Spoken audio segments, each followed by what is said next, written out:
Hey everybody, it's Shadowstar and Crystal here for another Arrow review, this time episode 18 of Season 2, Deathstroke.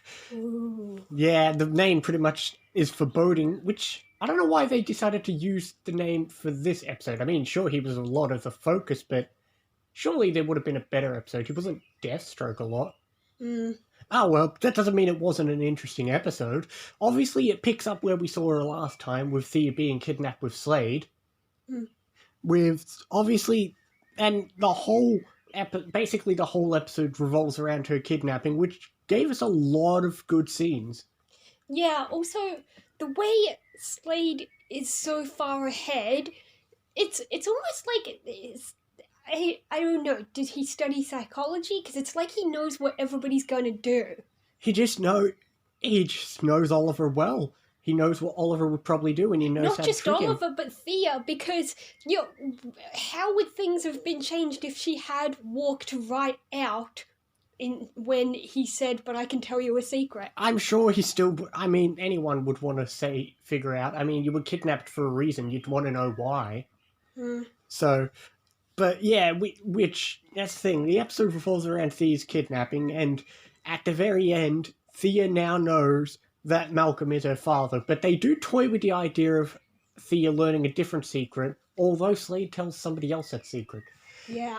Suppose we'll mention this now, the quote-unquote cliffhanger is now Slade telling Laurel that Oliver is the vigilante. Yeah, because he said to the others he needs one more distraction right now, so he went and told her so he'd have that to deal with. But speaking of Slade and his plans, we get at least a hint of what's going on as he frees a whole busload of prisoners.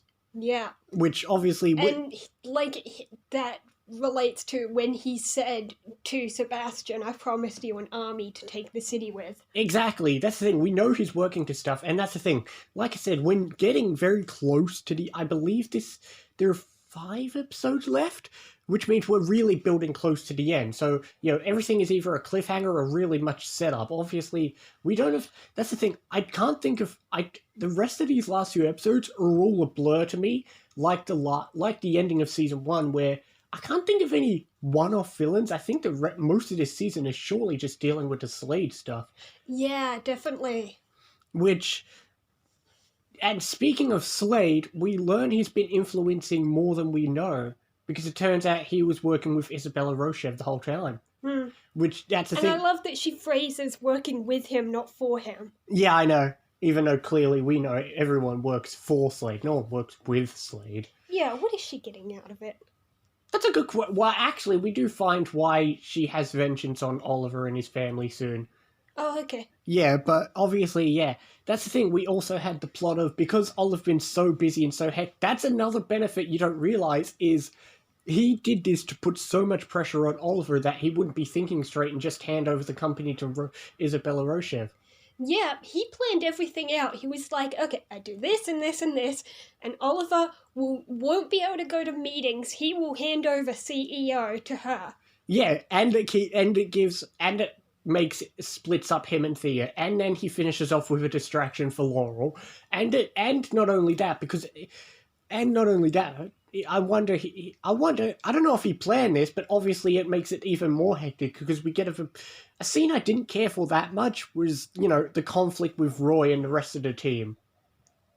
Yeah, definitely, and something I found interesting was that conflict started because Roy felt like they shouldn't have had so much faith in Oliver's decision-making, which then gets repeated when Isabella says they lost faith in his leadership.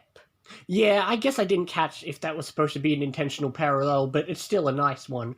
But like I said, I'm really, except for a few times, I'm not often that fond of when the team fights.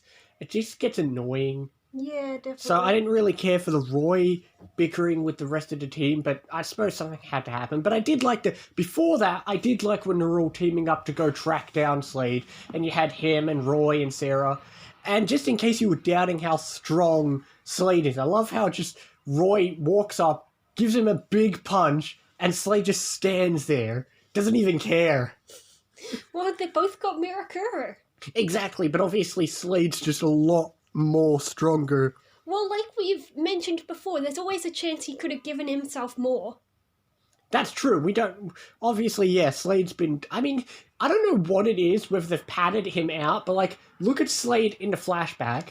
Look at him in the present. Even not in his Deathstroke outfit. He looks way more bulky in that suit. Just like in a business suit. Oh, yeah, definitely. Yeah. But I suppose relating to the kidnapping, we did get some... I really think we got some really good scenes with Moira.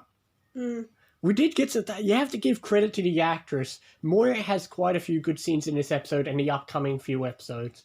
Yeah, I guess so. Yeah, I enjoyed that scene because obviously, Moira doesn't know why any of this is happening.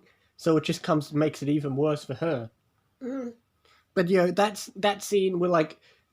that scene with Oliver and Moira was still a really good scene. Yeah, they finally, they seemed to be kind of close again as well. Well, that's true. People always say disaster brings people together. Yeah, but also we get, in the end, there's no more secrets, because, Now Thea knows. Thea knows. They don't have to hide that from her. Exactly, which... And Thea even says he's starting to sound like Moira. Well, he's the one who says we were trying to protect you. That's the thing. Which is more her reasoning. As much as I don't like Thea being moody, I know what we're building to with the Thea plotline, so I'm also really excited, but that's a little bit a while away, but we're getting to some good stuff with Thea. We got some good scenes with the team working together, but I suppose the only other bit, of course, is the flashbacks, which... I almost forgot it existed. Here's the thing. The flashbacks were all right. Okay, they've got Oliver off the boat and they hand him, and they give Slade the guy, which happened last time. The only thing I can really think of about the flashbacks is we got a lot of good Anatoly moments in this episode. Yeah, but also, it just shows even back then, Slade was so far ahead. Like, he could, smell the explosives. Yeah, I guess so, but yeah, that's the thing. The only thing I captured from that flashbacks was all the good lines and moments with Anatoly, especially Anatoly and Sarah working together. That's a combination I forgot about. Yeah, that was interesting. It was a nice little scene, but he's always just got the best deadpan lines. But that's the thing. This episode, it's a little bit of an action-packed episode, but also that's the thing. We're building to the finale, so sometimes you just got to have an episode where we've just got to build up a lot. Okay, Slade's got his prisoners. We find out he's working with Isabella. Thea knows. Laurel knows Oliver's a vigilante. Everything is just build up and setting the scene. There was a scene I thought I remembered, but I guess it happens maybe next episode. I don't know. Sometimes the last few episodes are often a blur because they tend to all be about the big finale. Yeah. But I'm thinking about a 7.5 or an 8. I only want to go 6.5. I mean, I gotta give it some appreciation. It is a good episode. It is an enjoyable episode. I can't really think of that many bad parts. But I didn't like it that much. Yeah, but... I didn't dislike it. It's just, I didn't love it. I guess 6.5 is your pretty much average, which is fine. But I'm going to give it a 7. No, I'm going to give it a 7. I'm going to give it a 7.5. Okay. I'll give it a 7.5. You're giving it a 6.5. But it was still a very much enjoyable episode. It just reminds you how much Slade is as a villain. Because we haven't had that much before. So now this is really setting the stage as Slade as a villain. Which I suppose that's why we called it Deathstroke, the episode. But what's the next episode name? 19? The Man Under the Hood. I guess it ties in with the whole Laurel stuff. A quick thing we forgot, of course, is now... Quentin got arrested.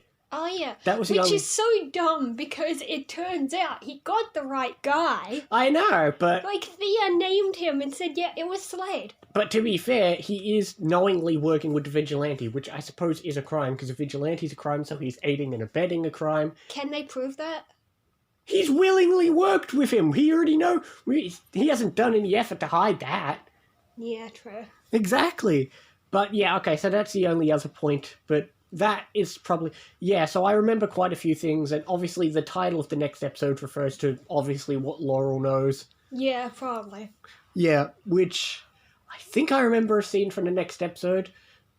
Or maybe it's the one after, but I'm pretty sure it has to be the next episode. whatever. There's a lot happening. And I suppose next episode is 19, The Man Under the Hood. I guess this episode was pretty good. Not giant, but pretty good. And I suppose we will see you next time for episode 19.